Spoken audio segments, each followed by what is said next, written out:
लाडली लाल की जय। श्री सद्गुरुदेव भगवान की जय। राधा बाबा द्वारा लिखित पुस्तक आस्तिकता की आधारशिलाओं में अब आगे। सच्चे संत के प्रति अपनी आसक्ति की धारा मोड़ दें। असली संत की कोई बाहरी पहचान नहीं होती, किंतु जो सच्ची अभिलाषा लेकर भगवान की ओर बढ़ना चाहता है, उसे भगवान असली संत के पास पहुंचा ही देते हैं। स्वयं भगवान ही संत बनकर उसके जीवन की नाव पार लगाने आ जाते हैं। धोखा मनुष्य को वहीं होता है, और इस कारण से ही होता है जहाँ अपना अहंकार लेकर मनुष्य चलता है और उनसे अपने मन की इच्छाओं की पूर्ति कराना चाहता है। इसका सीधा अर्थ यह है कि उसमें भगवान की प्राप्ति की सच्ची अभिलाषा नहीं है, क्योंकि भगवान को प्राप्त करने की अनन्य तथा सच्ची लालसा का उदय होते ही तत्क्षण अन्य कोई भी कामना, जागतिक पदार्थ की उपलब्धि की रंच मात्र भी इच्छा रह ही नहीं जाएगी, और ना अपनी विद्या बुद्धि पर तथा अपने अंदर अच्छेपन का गर्व ही रहेगा। जहाँ ये दोनों चीज़ें हैं, वहाँ भगवान तमाशा देखते हैं, अन्यथा प्रथम तो उसे ले ही नहीं जाएंगे, जहाँ वह माया के प्रवाह में फिर पड़ सकता है।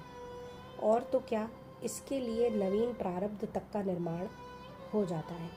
इसे भगवत कृपा जनित प्रारब्ध कहते हैं, और यह भगवत कृपा जनित प्रारब्ध बीच में ही कर्म जनित प्रारब्ध को स्थगित करके फलोन्मुख होकर असली संत के संपर्क में ला ही देता है, जहाँ उनसे कभी धोखा होगा ही नहीं। और यदि कोई बुरे प्रारब्धवश ऐसे संयोग में आ गया है, तो उसकी अवश्य रक्षा कर ही लेंगे वे, किंतु करेंगे उसी की जिसमें एकनिष्ठ भगवत प्राप्ति की लालसा है, और जो सच्ची दीनता लेकर चला है और चल रहा है। ऐसा भी देखा जाता है कि असली संत के संपर्क में आने पर भी उनके निमित्त से तो नहीं, अन्य निमित्त से पतन हो जाता है। ऐसा क्यों होता है? इसके 3-4 कारण हैं।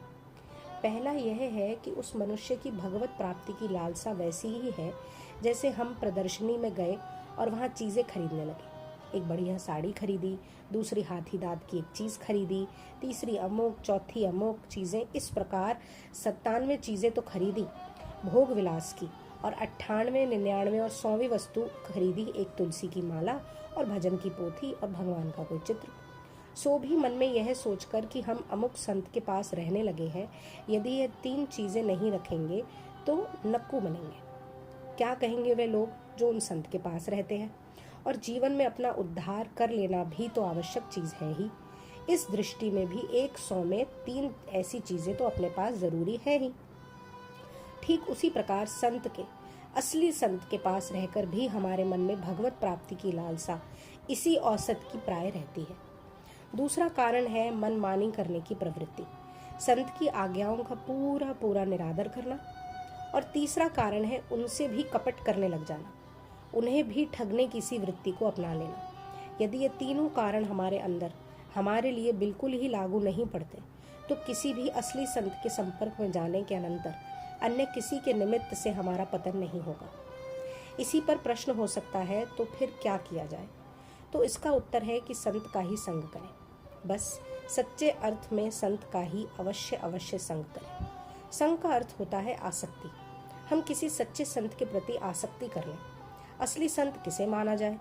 संसार में जिस व्यक्ति में हमें दैवी संपदा के अधिक से अधिक गुण अभिव्यक्त दिखें, विकसित दिखें, तथा जिनके संग से हमारे अंदर दैवी संपदा के गुण विशेष रूप से बढ़ने लगे, उन्हीं को हम असली संत मान लें और उनकी शरण में जाकर उनके प्रति ही अपनी आसक्ति की धारा को मोड़ दें। किंतु मोड़ सकेंगे तभी जब हम अपने जीवन को इस सांचे में ढालने के लिए प्रस्तुत होंगे। पहला, अपनी जान में भगवत प्राप्ति की लालसा के अतिरिक्त अन्य संपूर्ण सांसारिक कामनाओं को सर्वथा विसर्जित करने की पूरी चेष्टा करें। दूसरा, इस प्रयास में असफल होने पर उनसे, चाहे वह कामना कैसी भी हो, उनसे ही लाज संकोच छोड़कर बता दें, किंतु उन्हें बाध्य करने की भूल ना करें। उन पर ही छोड़ दें, वे पूरी करे तो ठीक, नहीं तो ठीक, पर फिर उसके लिए दूसरे के आगे हाथ ना पसारें। तीसरा, उनकी प्रत्येक आज्ञा के पीछे प्रत्येक के पालन में पूरी तत्परता से काम लें, किंतु यह ध्यान रखना चाहिए कि असली संत कभी भी असद रूपात्मक आज्ञा देते ही नहीं।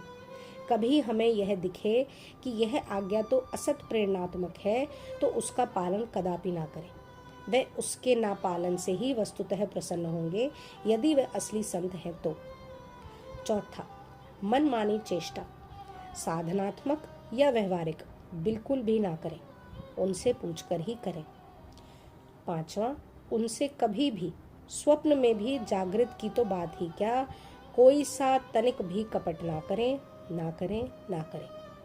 एक बात और याद रखनी चाहिए, असली संत पागल कुत्ते की तरह होते हैं। पागल कुत्ते के काटने पर उसके विष का असर तुरंत नहीं होता, उसके लिए कुछ समय अपेक्षित होता है। वैसे ही यदि तनिक सी भी श्रद्धा लेकर कभी भी एक बार भी हम उनके दृष्टि पथ में आ गए हैं, तो उन्होंने भी अपनी अहेतु की कृपा से परिपूर्ण आँख रूपी दांतों को हमारे तन में, इंद्रियों में, मन में, बुद्धि में, अहमता में गड़ा ही दिया है। पागल कुत्ते का काटा हुआ व्यक्ति कालांतर में कुत्ते की ही भांति हूँ करने लगता है। यहाँ तो इसका इलाज भी संभव है, किंतु असली संत की आंखों से निकलकर कृपा भरे दांत उसे छू गए हैं, वह देर सवेर संत बनकर ही रहेगा। भगवान की रुचि जैसी प्रतीत हो, उसका हम आंतरिक उल्लास से स्वागत करें। संतों की बाहरी चेष्टा के सच्चे अर्थ को समझ लेना आसान काम नहीं है। मन शुद्ध हुए बिना अटकल पच्चूपने का निर्णय प्राय गलत ही होता है, और कहीं हम उसकी नकल करने चलें तो सब समय नकल करना प्रथम तो संभव नहीं है, और यदि आगे पीछे सोचे बिना कभी साहस बटोर कर बैठे, तब आगे चलकर अथवा तुरंत ही प्राय पछताना पड़ता है। इसलिए सावधान रहना चाहिए। एक संत थे, नदी पार कर रहे थे नाव से। नदी का प्रवाह बहुत चौड़ा था। जब नाव ठीक बीच में आई तो मल्लाह चिल्ला उठा कि राम ही बचावे, बहुत जोर का तूफान आ रहा है। धारा बड़ी तेज थी।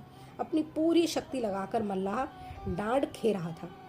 थोड़ी ही देर में तूफान आ गया। अभी सैकड़ों गज दूर थी नाव किनारे से। संत के अतिरिक्त 15-20 यात्री और थे उस नाव पर। तूफान का वेग बढ़ता ही गया। मल्लाह की शक्ति समाप्त सी होने लगी। डांड खेते खेते पुकार उठा, मल्लाह, नाव डूबती दिखती है, भगवान को याद कीजिए, आप लोग अब वही बचा सकते हैं। डर के मारे सभी पुकारने लगे भगवान को, किंतु वे संत तो बड़े ही विचित्र निकले। उन्होंने क्या किया कि अपना कमंडलू उठाया और नदी में से जल भर भर कर नाव में डालने लगे। 1, 2, 3, 4, 5, 6, बस डालते ही जा रहे थे। सबको अपनी जान की पड़ी थी। त्राही त्राही नाथ सभी पुकार रहे थे। संत की ओर देखकर भी यात्री उन्हें इस चेष्टा से रोकने से रहे। मल्लाह से नहीं रहा गया। संतों का भक्त होने पर भी वह बेल बोल ही उठा कि महाराज, नाव में पानी डाल डालकर और जल्दी इसे क्यों डुबोना चाह रहे हैं। पर कौन सुने, संत ने तो और भी शीघ्रता से पानी डालना जारी रखा। 2-3 मिनट बीतते न बीतते मल्लाह चिल्ला उठा, महाराज जी, अब भगवान की कृपा तो ऐसी दिखने लगी है कि नाव किनारे लग सकती है, किंतु आप तो इसमें पानी भरकर डुबाने पर ही तुले हुए हैं। है ऐसी बात है, कहकर संत ने अब नाव के भीतर जो पानी डाल चुके थे उसे बाहर कमंडलों में भर भर कर फेंकने लगे।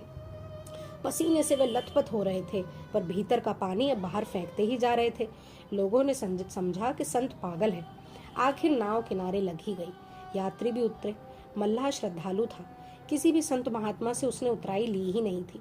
गरीबों को वह यूं ही पार करा देता था। याचना तक उसने नहीं की थी। किसी से भी उतराई की उसने अपने जीवन भर। लोग जो दे देते थे उसी से उसका जीवन चलता था। अस्तु उसके मन में आया कि संत पागल होंगे, किंतु नाव तो पार लगी है इनकी उपस्थिति के कारण ही। उसने डांड फेंककर संत के चरण पकड़ लिए और पूछा, महाराज, आपने ऐसा क्यों किया? पहले तो पानी भीतर डाल रहे थे और फिर बाहर डालने लगे। संत हंसे और बोले, देखो, मेरी नकल तो मत करना, और मैं जो कह रहा हूँ उसे समझने की चेष्टा करना। तुमने कहा नाव डूबने जा रही है। तुम्हारी बात सुनकर मेरे मन में आया कि प्रभु की इच्छा है कि नाव डूब जाए, तो फिर मेरा कर्तव्य क्या है? नाव डूबे या बचे, इससे मेरे लिए कुछ बनता है बिगड़ता नहीं, किंतु मेरा तो कर्तव्य यही है कि मेरे प्रभु के परम मंगलमय विधान में मेरे द्वारा सहयोग का दान हो जाए। बस मैंने कमंडलू उठाया और पानी डालने लगा। दूसरे शब्दों में मेरा प्रयास नाव को डुबोने की दिशा में रहा, या हुआ या दिखा। और फिर जैसे ही तुमने ये बात कही कि नाव के बचने की आशा है, बस उसी क्षण मेरा प्रयास नाव को बचाने की दिशा में चल पड़ा, यह जानकर कि प्रभु नाव बचाना चाह रहे हैं। बस प्रभु की मंगल में इच्छा में अपनी इच्छा मिला दिया करो। इसका अर्थ तुम मत मान लेना कि कोई मरता हुआ दिखे तो तो किसी वैद्य के घर से लाकर उसे जहर खिला दो। इसका अर्थ इतना ही है कि भगवान की रुचि तुम्हें जैसी प्रतीत हो उसका तुम आंतरिक उल्लास से स्वागत करो। तुम जिस दिन सच्चे संत बन जाओगे उस दिन तो तुम्हारे अंदर कोई संकल्प ही नहीं रहेगा, कोई कामना ही नहीं रहेगी। तुम्हारे द्वारा स्वाभाविक परम मंगलमयी चेष्टा ही निरंतर होती रहेगी। उससे पहले तुम्हें चाहिए कि जो भी फल रूप तुम्हें प्राप्त हो उसका आंतरिक उल्लास से स्वागत करो। प्राणों का उल्लास लेकर मन ही मन पुकार उठो कि प्रभु तुम्हारी मंगलमयी इच्छा पूर्ण हो। सारांश यह है कि तुम छोटी बातों के लिए तो कहना ही क्या, अपने साथियों की मृत्यु की संभावना दिखने पर भी व्यवहारिक जगत में उससे बचने या बचाने के लिए सात्विक उपायों का आश्रय तो ले लो, पर भयभीत मत होना, अपितु परम उल्लास के साथ मृत्यु का स्वागत करना सीखो। मृत्यु के रूप में भगवान ही आ रहे हैं तुम्हारा मंगल करने के लिए। इसे इतने उल्लास से अपने जीवन में मूर्त कर लो कि मानो मृत्यु को तुम नियंत्रित कर रहे हो, मेरी तरह डूबती हुई नाव में पानी डालने भांति। इतना कहकर संत चले गए। इस कथा से हमें यह भी सीखना चाहिए कि हम जिन्हें संत मानते हो उनकी चेष्टा में गुण दोष ना देखकर भूल कर भी उनकी नकल ना करके उनकी सात्विक आज्ञाओं के पालन में जुटे रहो, तभी संत का असली संग हमारे द्वारा होगा। राधा राधा राधा राधा।